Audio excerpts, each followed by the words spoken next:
Chào mọi người, khá là lâu chưa có ra podcast số mới.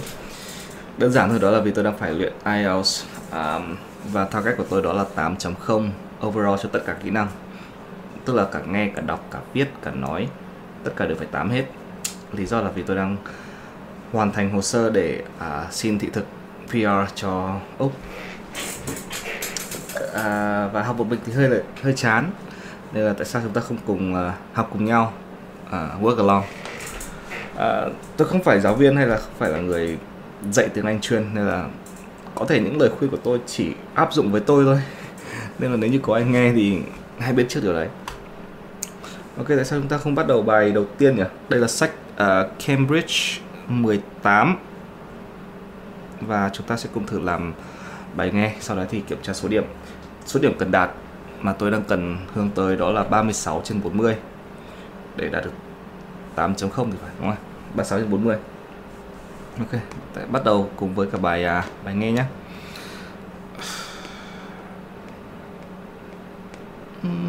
Đây rồi.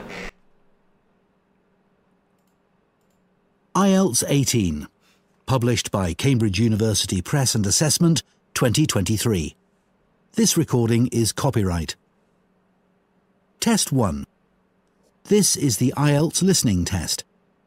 You will hear a number of different recordings and you will have to answer questions on what you hear.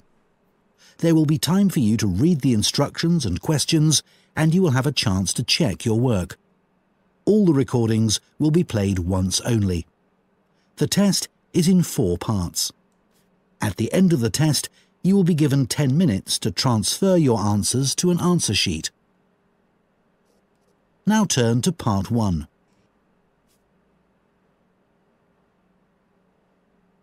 Part 1. You will hear an interview with a woman who is doing a survey on transport. First, you have some time to look at questions 1 to 5.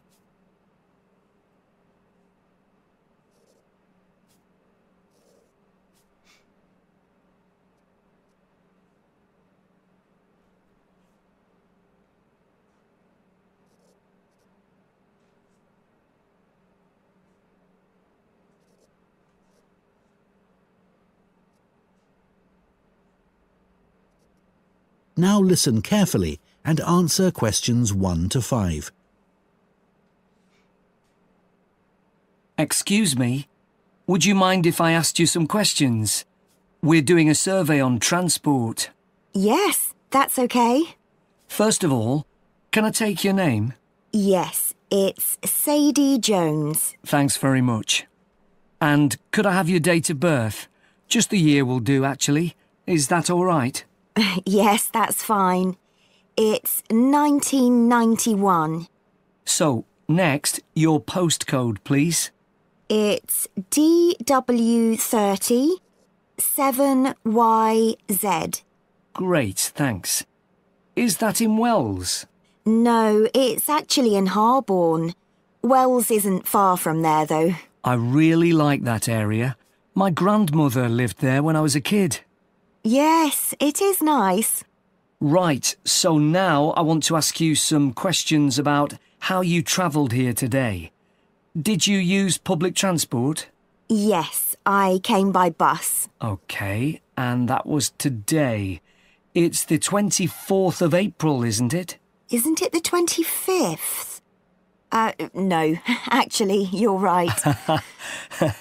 And what was the reason for your trip today? I can see you've got some shopping with you.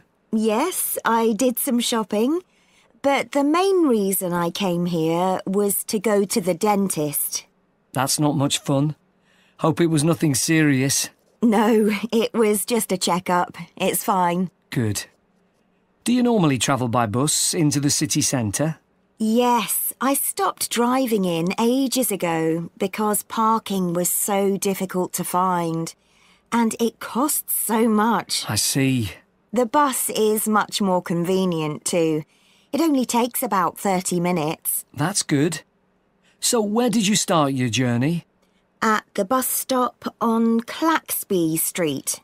Is that CLAXBY? That's right. Before you hear the rest of the conversation, you have some time to look at questions 6 to 10.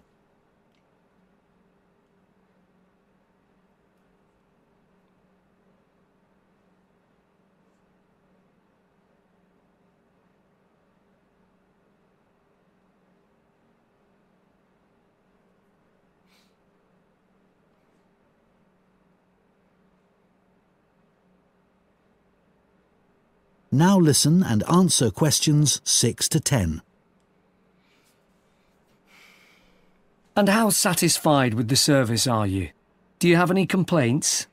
Well, as I said, it's very convenient and quick when it's on time.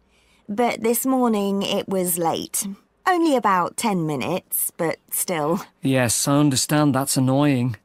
And what about the timetable? Do you have any comments about that?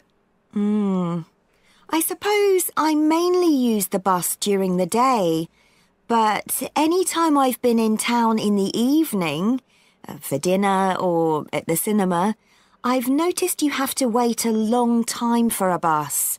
There aren't that many. OK, thanks. So now I'd like to ask you about your car use. Well, I have got a car, but I don't use it that often. Mainly just to go to the supermarket. But that's about it, really. My husband uses it at the weekends to go to the golf club. And what about a bicycle? I don't actually have one at the moment. What about the city bikes you can rent? Do you ever use those? No, I'm not keen on cycling there because of all the pollution. But I would like to get a bike. It would be good to use it to get to work. So why haven't you got one now? Well, I live in a flat on the second floor and it doesn't have any storage.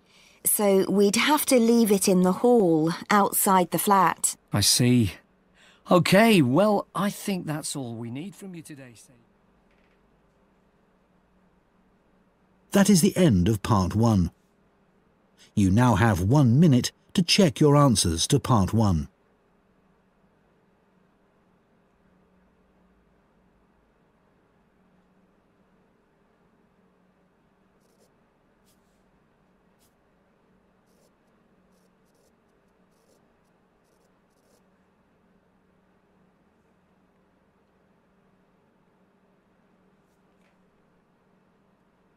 Part 2. You will hear a woman speaking to a group of people who are interested in becoming volunteers for an organisation called ACE. First, you have some time to look at questions 11 to 15.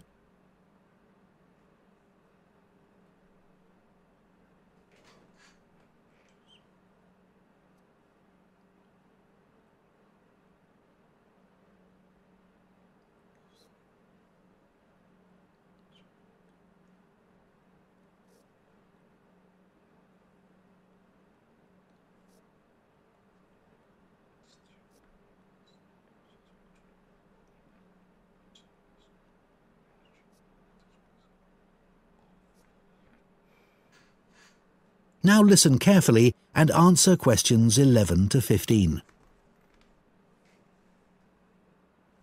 Good evening, everyone. Let me start by welcoming you all to this talk and thanking you for taking the time to consider joining ACE Voluntary Organisation. ACE offers support to people and services in the local area, and we're now looking for more volunteers to help us do this. By the way, I hope you're all comfortable. We have brought in extra seats so that no one has to stand, but it does mean that the people at the back of the room may be a bit squashed. We'll only be here for about half an hour, so hopefully that's okay. One of the first questions we're often asked is how old you need to be to volunteer. Well, you can be as young as 16, or you can be 60 or over. It all depends on what type of voluntary work you want to do. Other considerations, such as reliability, are crucial in voluntary work, and age isn't related to these, in our experience. Another question we get asked relates to training. Well, there's plenty of that, and it's all face-to-face. What's more, training doesn't end when you start working for us. It takes place before, during, and after periods of work. Often it's run by other experienced volunteers, as managers tend to prefer to get on with other things. Now, I would ask you to consider a couple of important issues before you decide to apply for voluntary work. We don't worry about why you want to be a volunteer. People have many different reasons that range from getting work experience to just doing something they've always wanted to do. But it is critical that you have enough hours in the day for whatever role we agree is suitable for you. If being a volunteer becomes stressful, then it's best not to do it at all. You may think that your income is important, but we don't ask about that. It's up to you to decide if you can work without earning money. What we value is dedication. Some of our most loyal volunteers earn very little themselves, but still give their full energy to the work they do with us. Before you hear the rest of the talk, you have some time to look at questions 16 to 20.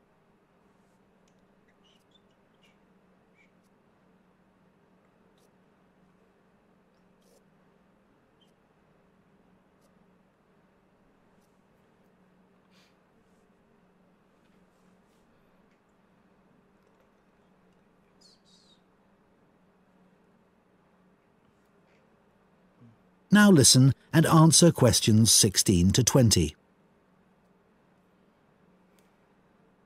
OK, so let's take a look at some of the work areas that we need volunteers for and the sort of things that would help you in those.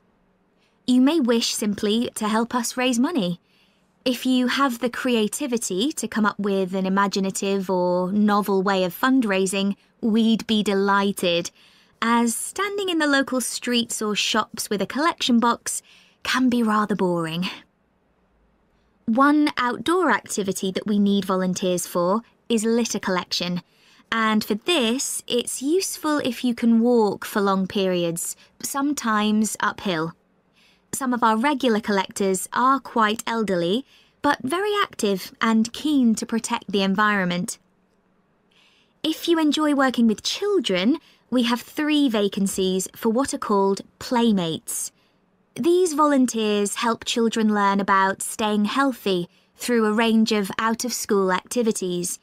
You don't need to have children yourself, but it's good if you know something about nutrition and can give clear instructions. If that doesn't appeal to you, maybe you would be interested in helping out at our story club for disabled children, especially if you have done some acting. We put on 3 performances a year based on books they have read, and we're always looking for support with the theatrical side of this. The last area I'll mention today is first aid. Volunteers who join this group can end up teaching others in vulnerable groups who may be at risk of injury. Initially, though, your priority will be to take in a lot of information and not forget any important steps or details. Right, so does anyone have any questions for me about it? That is the end of part 2. You now have 30 seconds to check your answers to part 2. Fashion design, talk on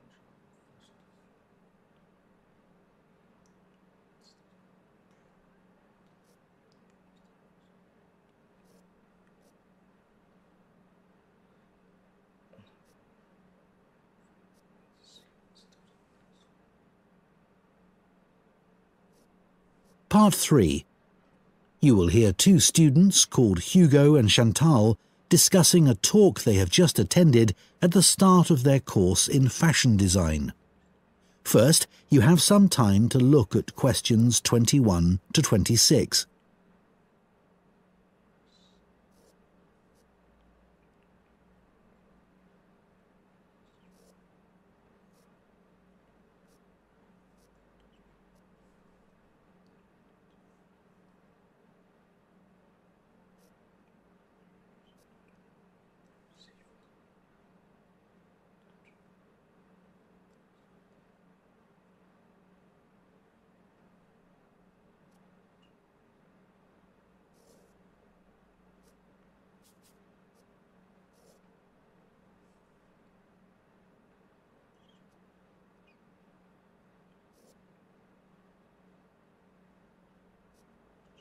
Now listen carefully and answer questions 21 to 26. Hi, Chantal. What did you think of the talk then? Hi, Hugo. I thought it was good once I'd moved seats. Oh, were the people beside you chatting or something? It wasn't that. I went early so that I'd get a seat and not have to stand. But then this guy sat right in front of me and he was so tall. It's hard to see through people's heads, isn't it? Impossible. Anyway, to answer your question, I thought it was really interesting, especially what the speaker said about the job market. Me too. I mean, we know we're going into a really competitive field, so it's obvious that we may struggle to get work. That's right. And we know we can't all have that dream job. Yeah, but it looks like there's a whole range of areas of work that we hadn't even thought of, like fashion journalism, for instance. Yeah, I wasn't expecting so many career options. Overall, she had quite a strong message, didn't she? She did. She kept saying things like, I know you all think this, but... And then she'd tell us how it really is. Perhaps she thinks students are a bit narrow-minded about the industry. It was a bit harsh, though. We know it's a tough industry. Yeah, and we're only first years after all. We've got a lot to learn. Exactly. Do you think our secondary school education should have been more career-focused? Well, we had numerous talks on careers, which was good, but none of them were very inspiring. They could have asked more people like today's speaker to talk to us. I agree. We were told about lots of different careers, just when we needed to be, but not by the experts who really know stuff.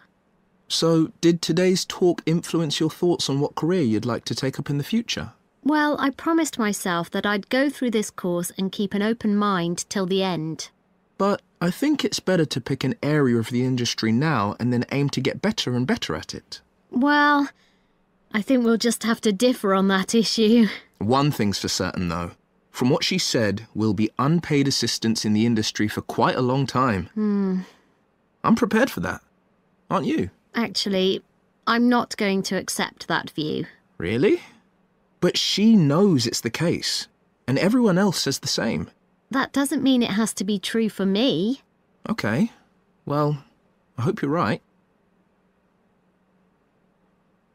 Before you hear the rest of the discussion, you have some time to look at questions 27 to 30.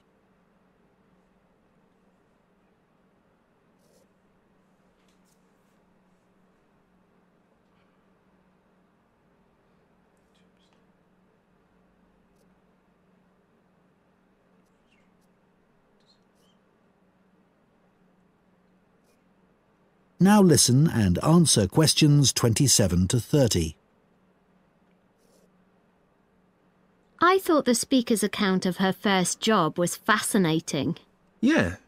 She admitted she was lucky to get work being a personal dresser for a musician. She didn't even apply for the job, and there she was getting paid to choose all his clothes. It must have felt amazing. Though she said all she was looking for back then was experience, not financial reward. And then he was so mean, telling her she was more interested in her own appearance than his. But she did realise he was right about that, which really made me think. I'm always considering my own clothes, but now I can see you should be focusing on your client. She obviously regretted losing the job. Well, as she said, she should have hidden her negative feelings about him, but she didn't. It was really brave the way she picked herself up and took that job in retail. Fancy working in a shop after that? Yeah, well, she recommended we all do it at some point. I guess, as a designer, you'd get to find out some useful information, like how big or small the average shopper is. I think that's an issue for manufacturers, not designers. However, it would be useful to know if there's a gap in the market, you know? An item that no one's stocking, but that consumers are looking for. Yeah, people don't give up searching. They also take things back to the store if they aren't right. Yeah. Imagine you worked in an expensive shop and you found out the garments sold there were being returned because they fell apart in the wash. Yeah, it would be good to know that kind of thing. Yeah. That is the end of part 3. You now have 30 seconds to check your answers to part 3.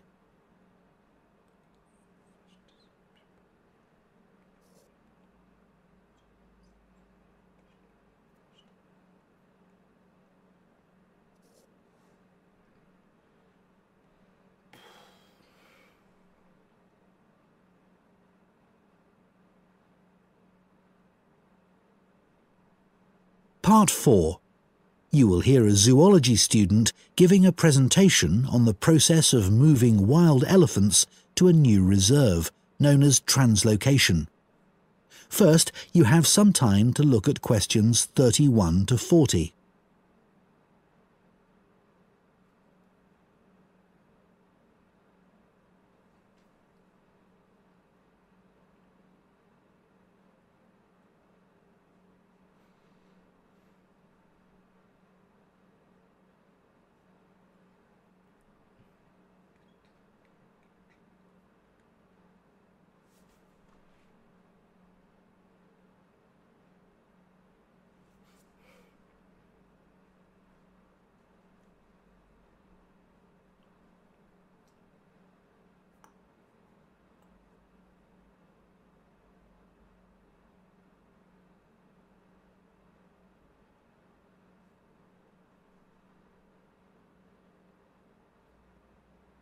Now listen carefully and answer questions 31 to 40.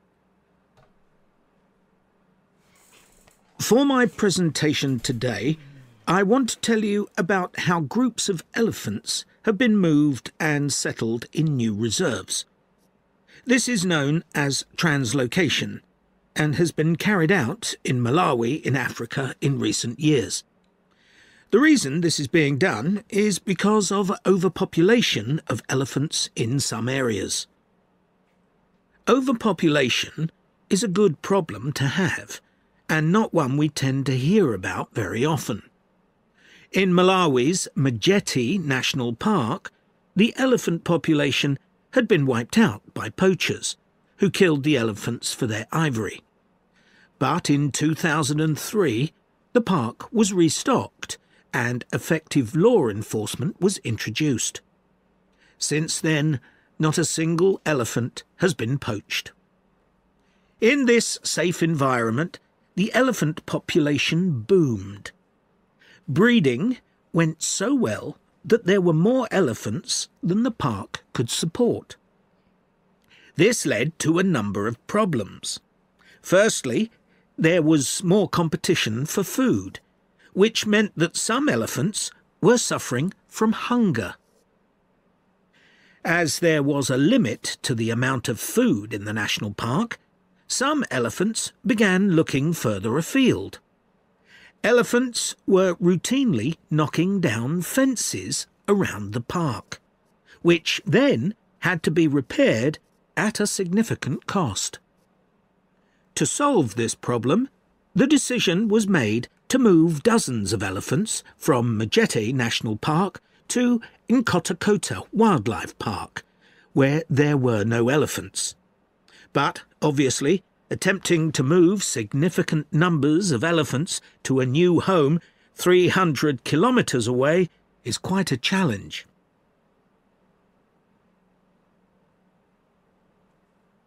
So, how did this translocation process work in practice? Elephants were moved in groups of between 8 and 20, all belonging to one family. Because relationships are very important to elephants, they all had to be moved at the same time. A team of vets and park rangers flew over the park in helicopters and targeted a group, which were rounded up and directed to a designated open plain. The vets then used darts to immobilise the elephants. This was a tricky manoeuvre, as they not only had to select the right dose of tranquiliser for different-sized elephants, but they had to dart the elephants as they were running around. This also had to be done as quickly as possible, so as to minimise the stress caused. As soon as the elephants began to flop onto the ground, the team moved in to take care of them. To avoid the risk of suffocation, the team had to make sure none of the elephants were lying on their chests, because their lungs could be crushed in this position. So, all the elephants had to be placed on their sides. One person stayed with each elephant while they waited for the vets to do checks. It was very important to keep an eye on their breathing. If there were fewer than 6 breaths per minute, the elephant would need urgent medical attention. Collars were fitted to the matriarch in each group so their movements could be tracked in their new home. Measurements were taken of each elephant's tusks.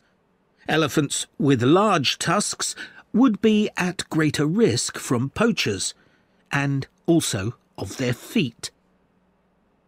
The elephants were then taken to a recovery area before being loaded onto trucks and transported to their new home. The elephants translocated to Nkhotakota settled in very well, and the project has generally been accepted to have been a huge success, and not just for the elephants. Employment prospects have improved enormously, contributing to rising living standards for the whole community. Poaching is no longer an issue, as former poachers are able to find more reliable sources of income. In fact, many of them volunteered to give up their weapons, as they were no longer of any use to them.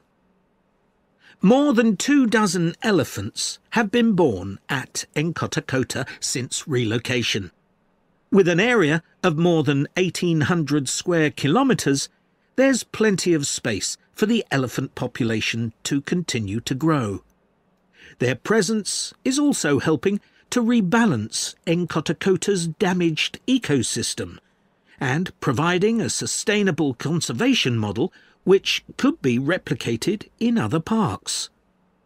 All this has been a big draw for tourism, which contributes 5 times more than the illegal wildlife trade to GDP, and this is mainly because of the elephants. There's also been a dramatic rise in interest from... That is the end of part 4. You now have 1 minute to check your answers to... Ok, vậy là xong bài nghe, bây giờ sẽ cùng kiểm tra phần đáp án. Xem bao nhiêu câu đúng. Cái này sẽ phải là helicopter.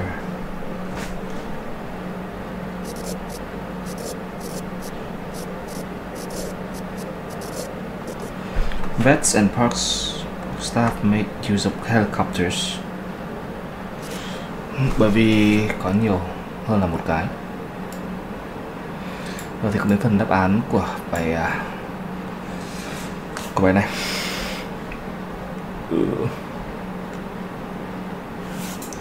Lúc nó phải đổi bút thì bút kia hơi to.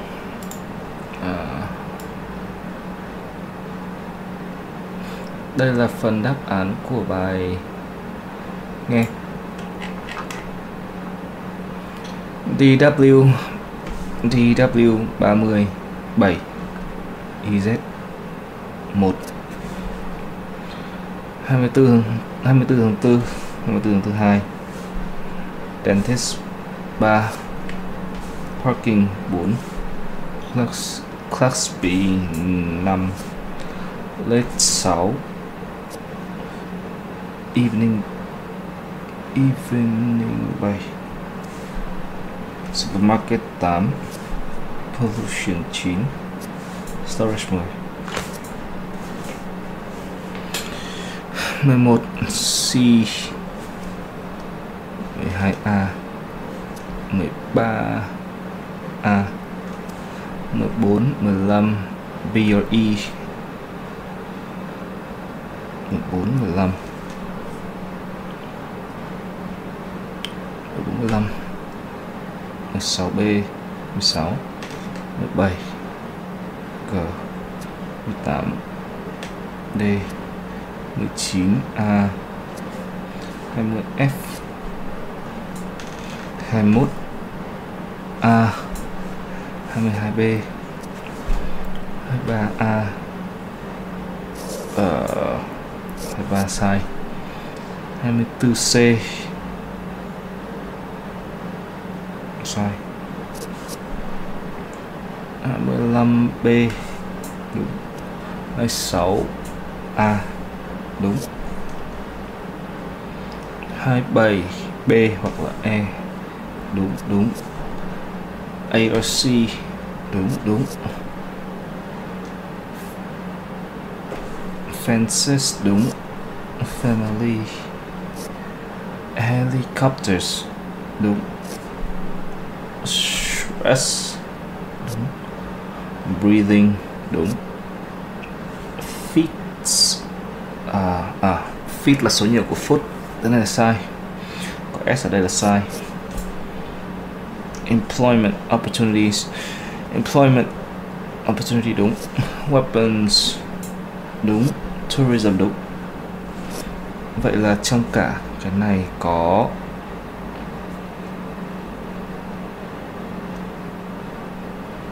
1-2 câu sai, 3 câu sai, như vậy là 37 trên 40.